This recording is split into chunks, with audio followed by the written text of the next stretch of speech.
మనిషి ఆరోగ్యంగా జీవించాలి అంటే పరిసరాలను పరిశుభ్రంగా ఉంచుకోవాల్సిన బాధ్యత మనందరిపై ఉందని ఒంగోలు శాసనసభ్యులు దామచర్ల జనార్దన్ రావు అన్నారు. స్వర్ణాంధ్ర స్వచ్ఛాంధ్ర కార్యక్రమంలో భాగంగా ఒంగోలు పీవీఆర్ మున్సిపల్ బాలుర పాఠశాల ఆవరణలో జరిగిన కార్యక్రమంలో ఆయన పాల్గొన్నారు.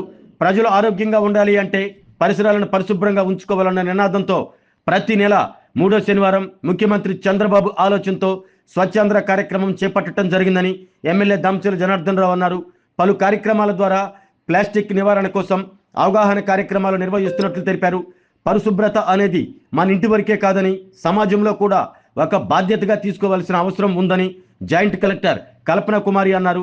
మన ఇంటి ముందు ఉన్న చెత్తను బయట పడవేసి మనం శుభ్రంగా ఉన్నామని అనుకోకూడదని, సమాజంలో అందరం పరిశుభ్రత పాటించగలిగితే ఆరోగ్యవంతమైన సమాజం ఏర్పడుతుందని, ప్లాస్టిక్ నివారణ కూడా బాధ్యతగా తీసుకునేలా అవగాహన కలిగి ఉండాలని కోరారు. Commissioner doctor Koduru Venkateswara Rao, mayor Gangada Sujatha, deputy mayor Vemuri Suryanarayana, division అధ్యక్షులు గుంటూరి రాంబాబు, కార్పొరేటర్లు, కూటమి నాయకులు, విద్యార్థులు ఈ స్వర్ణాంధ్ర స్వచ్ఛాంధ్ర కార్యక్రమంలో పాల్గొన్నారు.